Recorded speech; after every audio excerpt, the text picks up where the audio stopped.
So ಸ್ನೇಹಿತರೆ, so ಈ ಗಾಡೀಲಿ ಒಂದೇನಪ್ಪ ಅಂತಂದ್ರೆ ನೋಡಿ, ವೈಬ್ರೇಷನ್ ಆಗುತ್ತೆ. ಸೊ ಗೊತ್ತೇ ಆಗಲ್ಲ. ಸೊ ಆ ವೈಬ್ರೇಷನ್ ಎಲ್ಲಾಗುತ್ತೆ ಅಂತಲೂ ಒಂದು ಸ್ವಲ್ಪನೂ ನಿಮಗೆ ಇದನ್ನೇ ಆಗಲ್ಲ. ಸೊ ತೋರಿಸ್ತೀನಿ ನೋಡಿ. ನ್ಯೂಟ್ರಲ್,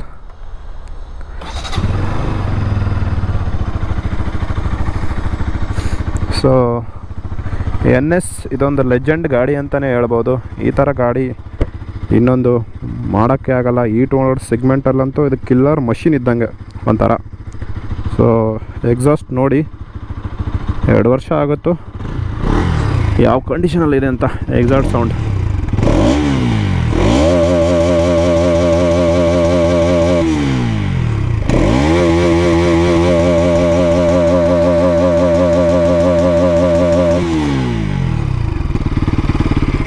ಹೆಂಗೆ ಸೊ ಅಲ್ಲಿ ಈ ನಂಬರ್ ಪ್ಲೇಟು, ಆಮೇಲೆ ಈ ಇದರಲ್ಲೆಲ್ಲ ಸೌಂಡ್ ಬರೋಕ್ಕೆ ಸ್ಟಾರ್ಟ್ ಆಗುತ್ತೆ ಈ ಗಾಡೀಲಿ. ಇನ್ನೊಂದೇನಂತಂದರೆ, ಸೊ ಈ ಮಿರರ್ಸು ಎಷ್ಟೇ ಟೈಟ್ ಮಾಡಿದ್ರೂ ಸೊ ಮತ್ತೆ ಬರುತ್ತೆ ಸ್ನೇಹಿತರೆ.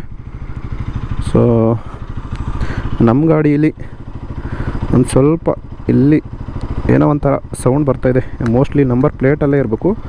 ಇಲ್ಲಾಂದರೆ NS ಅಲ್ಲಿ ಇನ್ನೊಂದು ಡಿಸ್ಅಡ್ವಾಂಟೇಜ್ ಅಂದರೆ ಇದು ಚೆನ್ನಾಗಿ ಕೊಡಬೇಕಾಗಿತ್ತು ಕಂಪ್ನಿಯವರು. ಸೊ ನೋಡಿ ಇದರ ಕ್ವಾಲಿಟಿ ಯಾವ ಥರ ಇದೆ. ಸೊ ಆಲ್ಟರ್ನೇಟಿವ್ ಡ್ಯೂಕ್ 200ದು ಹಾಕ್ಸ್ಕೋಬೋದು. ಸೊ ಅದು ಬೇರೆ ಥರ ಬರುತ್ತೆ. ಆಮೇಲೆ ಸ್ವಲ್ಪ ದಿನ ಆದಮೇಲೆ ಈ ವೈಬ್ರೇಷನ್ಗೆ ಇದು ಕೂಡ ಅಲ್ಲಾಡೋಕ್ಕೆ ಸ್ಟಾರ್ಟ್ ಆಗುತ್ತೆ. ಸದ್ಯಕ್ಕೆ ನನ್ನ ಗಾಡಿ ಇದಾಗಿಲ್ಲ. ಸೊ ನಾನು ಸುಮಾರು ಗಾಡಿಗಳನ್ನು ನೋಡಿದ್ದೀನಿ. ಸೊ ಅಲ್ಲಲ್ಲಿ ಒಂದು ಸ್ವಲ್ಪ ವೈಬ್ರೇಷನ್ಗೆ ಪಾರ್ಟ್ ಎಲ್ಲ ಲೂಸ್ ಆಗಿಬಿಡ್ತದೆ ಫುಲ್ಲು. ಸೊ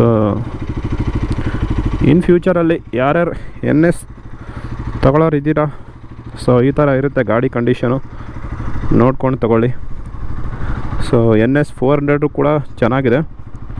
ನಿಮಗೆ ಈ ಗಾಡಿ ಏನಕ್ಕೆ ಪರ್ಚೇಸ್ ಮಾಡಬೇಕು ಅಂತ ನನ್ನ ಪ್ರಕಾರ ಅಂದರೆ, ಸೊ ಮೈಲೇಜ್ಗೆಲ್ಲ ನಾನು ಈ ಗಾಡಿ ಪ್ರಿಫರ್ ಮಾಡಲ್ಲ. ಈ ಗಾಡಿ ಬಂದು ಪವರ್ ಮತ್ತು ಪರ್ಫಾರ್ಮೆನ್ಸ್ಗೋಸ್ಕರ ಈ ಗಾಡಿ ಇರೋದು. ಸೊ ತುಂಬ ಯೂತ್ಸ್ಗೆ ಈ ಗಾಡಿ ಒಂದು ಲೆಜೆಂಡ್ ಅಂತಲೇ ಹೇಳ್ಬೋದು. ಇದು ಬೈಕ್, ಇದರ ನೇಮೇ ಇನ್ನೂ NS ಅಂದರೆ ಆ ಫೀಲೇ ಬೇರೆ ಗುರು. ಅದು ಒಂಥರ ಫೀಲು. ಸೊ ತುಂಬ ಜನಕ್ಕೆ ಈ ಗಾಡಿ ತುಂಬ ಹುಡುಗರು ಕನಸಲ್ಲಿ ಬಂದಿರೋ ಗಾಡಿ ಇದು. ಸೊ NS ಅಂದರೆ 200 NS ಅಲ್ವಾ. ಸೊ ಮತ್ತೆ ಸಿಗ್ತೀನಿ. ಗುಡ್ ಬೈ ಸ್ನೇಹಿತರೆ.